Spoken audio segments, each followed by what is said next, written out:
कोशिश कई थी वञे असांजे सिंध के बंजर बनाइण जी। सिंध में जेका असांजा पोख पला थियन था पिया, असांजा गाह पठा थियन था पिया, सब्जियूं वगैरह थियन थियूं, अनाज वगैरह तैयार थियन था। इन जे मथा कापारी धक हणण जे लाइ विफाक जे तरफां 6 कैनाल ठाया पिया वञन। उन 6 कैनालन जे ज़रिए सां वॾनि ताक़तवर इंसानन जे ज़मीनन खे पाणी ॾियण जे लाइ कोशिश कई थी वञे ऐं उहे ज़मीनूं बि हाणे उन्हनि खे अलाट कयूं वयूं। जेकॾहिं इहे 6 कैनाल ठही विया, यकीन ॼाणो सखर बैराज ते पाणीअ जो हिकिड़ो क़तरो न पुॼंदो। गुड्डू बैराज ते इंतिहाई महदूद पाणी पहुचंदो, जंहिंसां असांजे गुड्डू बैराज मां निकिरंदड़ नहरूं पूरी तरह सां ज़मीनुनि खे सैराब न करे सघंदियूं। इहा सूरत हाल हली रही आहे। मुंहिंजी गुफ़्तगू थी आबपाशीअ जे ऑफिसरनि सां, जॾहिं अल्लामा राशिद महमूद सुमरो साहब मुंहिंजे मथां ज़िम्मेदारी लॻाई, फतवा मुरतब कयो।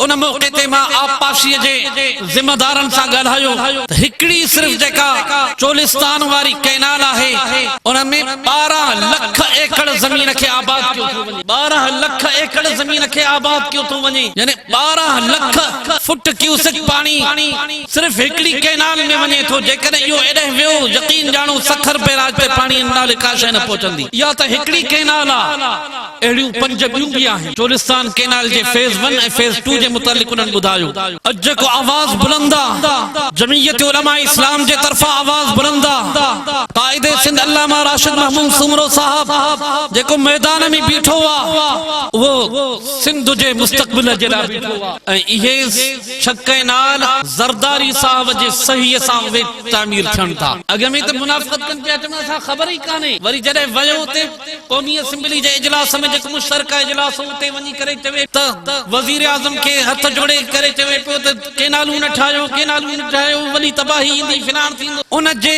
इन जे मकारीअ तां पर्दो हटायो। मुसद्दिक़ मलिक नाले हिकिड़ो वज़ीर आहे नवाज़ लीग, उन जे इन जी मकारीअ तां पर्दो हटायो। त लिखत त तूं ॾिनी अथई, दस्तख़त त तूं कई अथई, ज़मीनूं त उन्हनि खे तूं ॾिनियूं हुई, तुंहिंजे दस्तख़त सां उहे तामीर थियनि था पिया।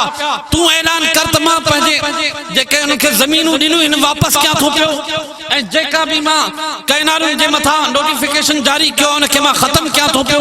मामलो ख़तम आहे, उगाड़ो थी वियो। हाणे बि सूरत हाल छा आहे? हिकु तरफ़ चवनि था त कैनाल ना मंज़ूर, कैनाल ना मंज़ूर। होॾे असांजा MLA, असांजा सेनेटर क़ौमी असेंबली में ऐं सेनेट में जॾहिं जो करारदाद आणनि था पिया, उन मौक़े ते ई भॼी था वञनि पिया, दुम दॿाए करे, पुछ लिकाए करे भॻा था वञनि पिया। जॾहिं त हू सिंध जे कोटा ते हू MLA बणिया आहिनि, सिंध जी कोटा जे ज़रिए सां हू सेनेटर बणिया। केस त उन्हनि खे विढ़णु घुर्जे, लेकिन जमीयत उलमा इस्लाम जो सेनेटर कामरान मुर्तज़ा साहब, जेको जमीयत उलमा इस्लाम जे मरकज़ी मजलिस आमिला जो रुकन आहे, जेको असांजे वकला फोरम जो मरकज़ी सदर आहे, उन जे सेनेट में जॾहिं जो करारदाद जमा कराई, उन ते बहस करण जो वक़्तु आयो, ही पुछ लिकाए करे भॼी हलिया विया। हाणे अवाम खे बेवकूफ़ बनाइण जी कोशिश कनि था। हाणे अवाम बेवकूफ़ न थींदो इन्हनि जी ॻाल्हियुनि में। इन जे हवाले सां 26 तारीख़ ते शाम जो 4 बजे सखर मोटरवे इंटरचेंज ते, यानी जेको रोडीअ जे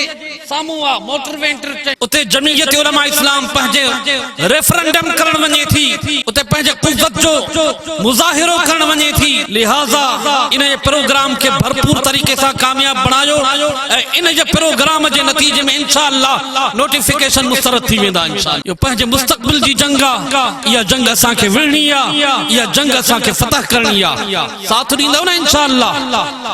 अल्लाह ताला खे जज़ाए ख़ैर ॾे।